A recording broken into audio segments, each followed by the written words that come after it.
Alright, so welcome to class number 4. I already made a copy of just column by. I'm just going to call it class example, and I'm going to use that for the example of what we're doing today. So, let's look at what we got here. This ain't it. There we go. Alright, so class 4. So if you remember, there are 3 different ways to apply CSS. So first what we did is we did it inline, which is basically when we put it right inside, we had a property right inside of the opening tag of an element, right? So you can see it right here. Another way was internal, which in the heading, we go ahead and we put this style in there. And the last way, which I'm showing you now, is you attach a separate style sheet. Doing it like this, okay? So, so some advantages of this is that it's good for multi-page websites. That way, what'll end up happening is that if you have multiple pages, you know, I have this page, and if I go to another page, it generally looks the same, right? My menu on the top's the same. A lot of it's the same, and all the formatting is the same. And so, for some reason, I need to change, you know, the type of fonts I'm using on all of my pages. If it's an external sheet that they're all sourcing from, when I make a change there, it will change for all pages, which makes it a lot easier, keeps it more consistent, keeps everything kind of the same. It's also better for downloading. So if you have a multi-page website, when it goes to download your HTML, it'll also have to download CSS, which that would take longer than having it internal. However, what the advantage is that if you go to another page on the same site, it won't have to download the CSS again. Which if it was internal, it would have to do that every time for every page. And so there's sort of an advantage there. It's generally considered best practice to use external CSS sheets. Usually I use a combination of external and internal, and I don't use inline unless there's like a very specific reason. Okay, so let me just show you. Oh, you know what? Actually, forget that. We're going to go ahead and do this with Adobe Dreamweaver. All right. So, Adobe Dreamweaver. Woo! Yeah, great. So this is what we're going to be using here. Adobe Dreamweaver is part of the Adobe Creative Cloud suite.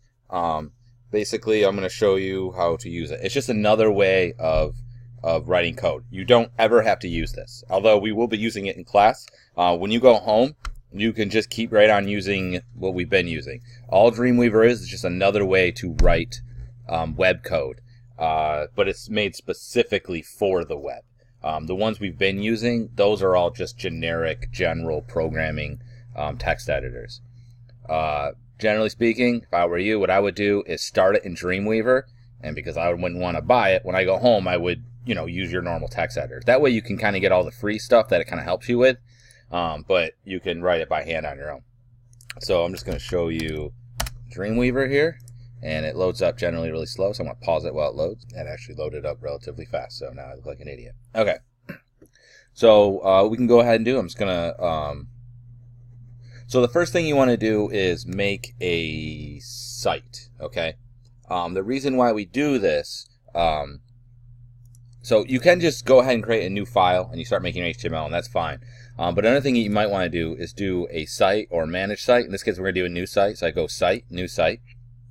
And then I have to locate where I would want this to be. So I'm just going to go to my desktop, and if you remember, I did that class example folder. So I'm going to select that as the root folder, okay? And then I'm just going to call this, what is this, class 4? Class 04 example site, okay? So what this is going to do is it's basically going to say whenever you look for something or whenever you save something, or if Dreamweaver makes something, it's going to put it inside of this folder. So basically, whatever your root folder of your site is, that's what you want to be that's what you're setting up here. Okay, that's the local site folder, and I'll hit save. It's not going to really do too much to start with. I'm not sure if it actually will do anything to start with. Let me see. Yeah, it didn't do anything yet. But if I have it make anything, it will do that. Okay, I'm going to go ahead and actually delete this index. Okay, go back to Dreamweaver. Okay, so that didn't make anything yet. It just set that our default, that's where it's going to go. Now I'm going to go ahead and hit create. I'm going to do an HTML. And you can see we can already put in our example here. So I'm just going to call it class 04 CSS stuff, because that's mostly what we're going to cover. The doc type, obviously we want HTML5, so it's going to automatically write that for us. We're not going to use Bootstrap quite yet, but that would be an option. I'm not going to do that. So leave Bootstrap alone. We just want to do none. And we're on HTML, yep. And then we'll hit create. And you're going to notice it's going to automatically create all the stuff that we usually have to write by hand. So you see here, it already wrote this. Now, what it didn't do, get out of here, get. Okay. What it didn't do was save anything yet. So if you see the little asterisk up here, it means it's not saved. So let's go ahead. That's the first thing we want to do. I'm just going to do file, save as. And you're going to notice it went right to class examples folder because we had set that up earlier. And I'm just going to call it index.html. All right, and hit save. And voila. Now we're good there. Okay. So that's basically how you would make, how you start off. The next thing you're going to want to do, or I'm just going to kind of quickly show you the interface here. So file is like, save, export, your typical file stuff. Edit, copy, paste, that sort of stuff. View, this is useful. It'll let you so for instance, I could do split, and this is what makes this special. But basically, this is the what's called Wysiwyg, and I'll explain that in a second. But if you don't like the way this is lined up, you might want to go to View, Split, and then you can see Split Vertical or Split Horizontal. Some people like it split horizontal. View, Split, I like it vertical. Some people like View, Split, and they want it Live View on left, so the view's over here. So if for some reason you want to switch that around, I don't want Live View on left, or you're trying to match mine, that's where you would see that. And this has other options as far as viewing. Insert, I don't honestly use all that much, but the idea here is that like inside the body, if I want to add a paragraph, I go insert paragraph, and it inserts a generic paragraph instead of having to hand write it. And there's all sorts of different ones. So unordered list, let's do unordered list. You'll see, I just did the ULs, it didn't do the list items. And then there's like more advanced stuff down here, which we won't be using right away, but you'll see them later on. There's another way of doing this than this, which is over here. So, but just be aware that that's what that is. Tools, I never use, but I guess it's got like spell check and that sort of stuff. Find, like if you're trying to find certain tags or something, you can use that. Site, we already did this. This is just to kind of manage what is the root folder. And window basically is all the stuff here. It just helps you control. So you see we have files up here. If I click on DOM, it'll show the DOM, the document object model. All this stuff will you can control these panels basically through here. So if you accidentally turn one off, you can fix that. The one thing I would suggest to you, you can play around with this if you want, but what you might want to do is if you for some reason close something out or something gets messed up, like let's say I take this off and I closed it out, and then I took this and I closed it out, and I'm like, oh man, it's not on there anymore. And I could turn them on here, but if you want to just set it up to defaults, just go to workspace layout and just go reset standard, and then it will plop everything back to what it was before. Okay, so that's pretty useful. Help will do help stuff. Okay, I don't know. I don't use this toolbar at all.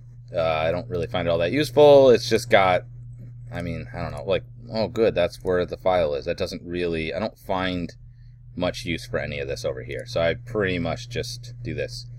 Okay, so what you're going to notice is we have this code, and you can see that it is indeed, highlighted and stuff according to, HTML stuff. There's also, we can go over here to live. When I click over here, this is the live view.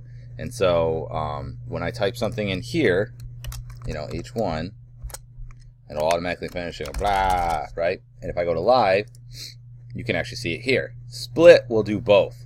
And what you'll see is, as I type here, if I click it, or you can see it automatically popped up here, okay? So this is actually what makes this different than most of the other programs that you're going to notice, is that this does what they call Wysiwyg. And Wysiwyg means that what you see is what you get. So while you're writing and creating your code, it actually shows up immediately right here, which is super useful. Now, there are a couple caveats with that. It's not 100%. Sometimes it'll look wrong here, or it'll look right here, and then when you actually try to open it up in a browser, it does or doesn't. So you cannot rely on this 100%, but it is nice to have it like quickly there. It also allows you to do things where, like I'm in here, right? So I can click on there and hit enter and start typing, enter, start typing. So I'm doing it right in this view, and when I click back over here, you'll see it automatically created the code for me. And if I wanted, let's say I wanted this to be centered, I could go here, and well, I'm not going to bother with it right now. But I could do some stuff with that as well. Anyway, we're not going to do that. So I don't generally suggest doing it that way because it creates code and you don't know exactly what it's making. So it's not a good idea. Now, you notice that Live also has another one called Design. So back in the day, we only had Design. And basically it does the same thing as Live. But Live View is more accurate to what you would see. So if I have a link, when I hover over it, it will like highlight like a link would, and like when you click on things, they'll move. Animation will work. CSS3 will work. A bunch of these, you know, more of the items work. So generally keep it on Live. But what you will notice is it's like less stable than Design. Design is actually, I think, even probably less accurate now than Live is. But I think they kept it there just because it's more stable. And what you might want to end up doing, and this happens to a lot of people, it depends. Sometimes you're lucky, sometimes you're not. When you're working, it might not update correctly. Like, I put that in there, it didn't show up. And what you're going to want to do is that if you're in Live, just switch to Design, then switch back to Live, and then it will like update it. You're supposed to just be able to click in here and have it update, but for whatever reason, it just, I don't know. So you might need to, on occasion, just switch back and forth. That's sort of useful, okay? Yeah, so that's that. Now this over here, this can change depending on, these panels can change depending on what you're using. The main ones that we would be using are not the files, not this libraries one. Get out of here, nobody likes you. But the insert and CSS Designer. Okay, so insert is nice because I can punch in some stuff over here. You know, let's do, oh, sorry. It's nice because I can go like, I want to make not a heading 1. I'll click on, you want to click on the little arrow. I'll do a heading 1. It'll make a heading 1. Then I can just go ahead and enter and be like, now I want to do a paragraph, and it will add a paragraph. And then I'll hit enter. I'm like, now I want to do an ordered list. And then in my ordered list, I want to do a list item. And blah, blah, blah, right? And then just make sure I got this set up right. And I want to do another list item. And blah, blah, blah, blah, right?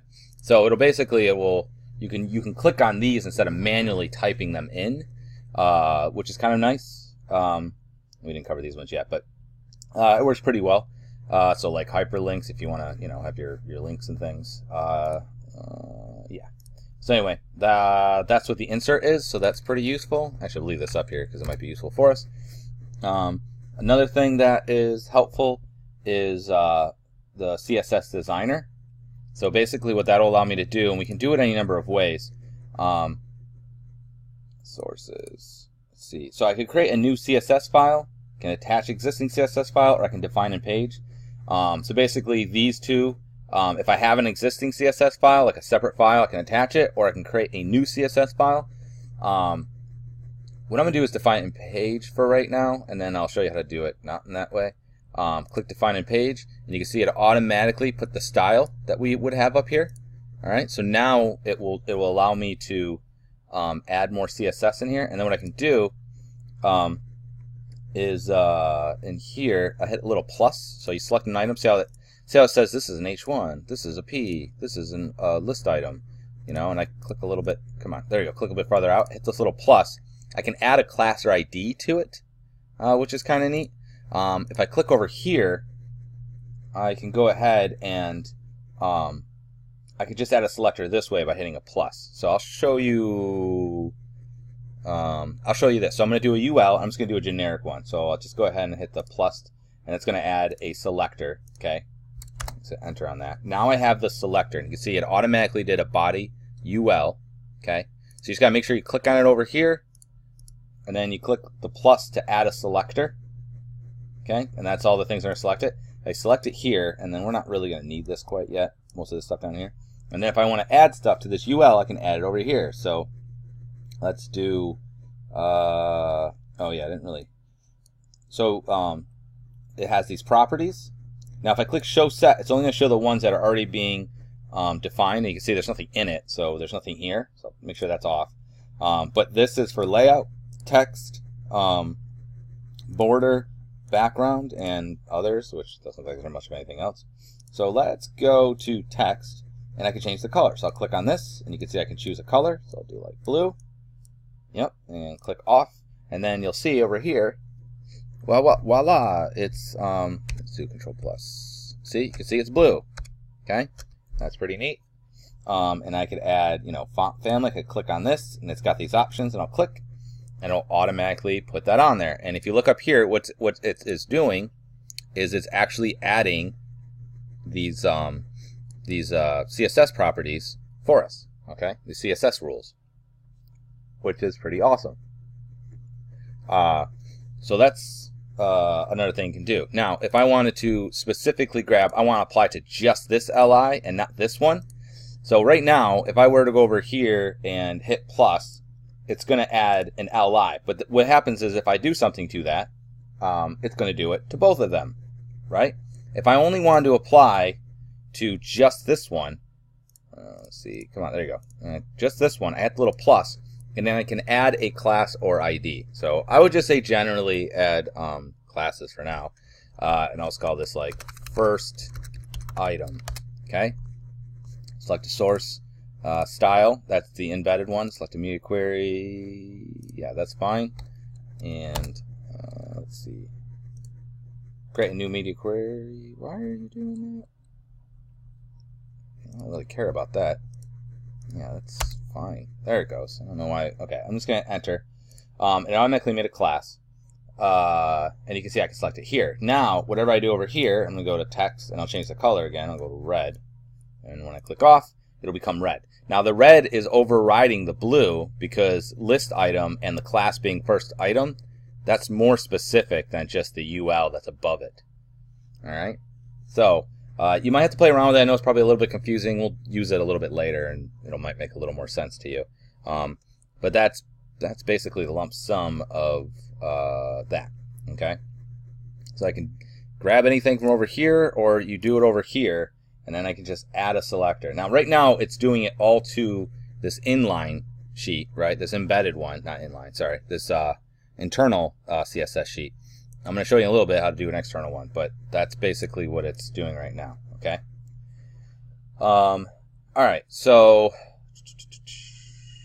yeah, so let me show you another thing. So, a good way to kind of start your sheet is to go over here and you go to File, where are you at? They moved it back and forth, so File, and then let's do Page Properties. Okay, so File, Page Properties. And what this is going to do, I'm actually going to go ahead and delete what's here. So I'm going to get rid of this style. Okay, so I got rid of the style that was there. So File, Page Properties. Now what this is going to do is it's going to send out the general defaults for the page. Right now the way it looks is the browser default. So right now it says appearance, so I'm going to say the default is going to be whatever that one's called. We're going to say it's generally normal, and we're going to say normal for the thickness. The size, I'm going to say it's going to be 14 by default pixels. Text color by default, we'll make black. Background color by default, we'll just do like this. Let's go give a little bit of color, a little bit of an off grayish blue. I can choose background image. I'm not going to do that right now. And whether I want to repeat it. Margins, I like to just set these all to 0. 0, 0, 0, 0. Okay, then we'll go to appearance HTML. Now this is more or less the same thing as this. Okay, but it uses HTML tags instead. Don't use that, just do the CSS. Link CSS, so we'll make the links a different font. Normal, actually we'll say normal, but I'm going to make it bold. And the size we'll make a little bit larger. That's a lot larger. I think I went with 14 tonight. We'll say 18. And link color by default, we'll make it bright red. And when you roll over the link, we'll make it like pink. When you visit a link, we'll make it dark red. And I'm going to leave active links alone. And see how it says always underline? I'm going to turn off and do never underline. So by default, it doesn't have underlines on it. And then you can adjust the headings. I'm not really going to bother doing that. It's all fine. And then I'll just hit OK. And then boom, you see it made a style. Okay. And then it made that our defaults. And you can see it already wrote all the code. It got rid of all the margins. It put in the font families. I don't have any links in here. Let me add a link so you can kind of see what that would look like. So I'm going to go there. I'm just going to manually do it here. Or not manually. I'm going to use this. Do hyperlink. Blah. Let's hit OK. So now you can see by default, see when it's red because that's what we said. When I hover over, it's pink. When I click on it, well, we can't visit it because it's not going anywhere. But it would turn that dark red when we came back because it would be a visited link. All right. So that's another thing that's really useful. That should be probably the first thing you do whenever you you start a new project. You're gonna basically follow that process. Okay. I think that's probably good as a start. Oh, so what you'd want to do too, so you notice there's an asterisk up here, so you'd want to save it. So I'll hit Control S, right, for save. And then you can click on this button here, and what this is going to do is going to give you a real-time preview. Now you can choose Mozilla Firefox, Google Chrome, Internet Explorer, whatever ones you have currently installed of your browsers, you can choose to look at those. There's also, which is kind of neat, so remember, a big thing we do now is mobile first design, right? So the idea is that you make a responsive site. Currently, we're not doing that. We're going to do that in a little bit. You can actually, this will make a live version of your site. This is one of the things that's good about it being cloud, in the cloud. So they'll like host a site, you know, momentarily, so that you can actually use your phone and scan this QR code, and it will pop up on your phone, and then you can see what it looks like on your phone or a different mobile device. So that way you actually can see how your site works, not just on a desktop, right? You can actually see how it looks like on a device. But anyway, so I'll just click, I'll just do Google Chrome here. I don't even know if I have that installed. Let's see. Oh, I got it, otherwise it wouldn't show up. All right, and bam, there. That's the actual site. Now this is what it would really look like. So I'm going to click on this. Now notice it's dark. One of the things I do want to also make a point about, if you look up here, see how it says 127.0.0.1? What it's actually doing is it's not previewing your saved version. It's actually previewing it from the internet. They actually put, just like I was saying for the mobile, you now preview it that same way. The advantage of that is that if your site's really big, it'll be really slow, and you'll see that it's slow and be like, oh, I did something wrong. It gives them, it's more accurate than it just viewing it locally. And again, it allows you to see it, you know, on your phone. So if I punch this exact thing out onto my phone, theoretically, I should be able to see it on there as well. But that's basically what that is. All right. So whenever you're working, you want to keep making sure that you're testing it here. This is not 100%. This is just, you know, this is just a preview. It should be 100%, but I don't trust it, and it's failed me many times. All right, I'm going to call that good as an intro to Dreamweaver, and then I'm going to show you the next things. All right.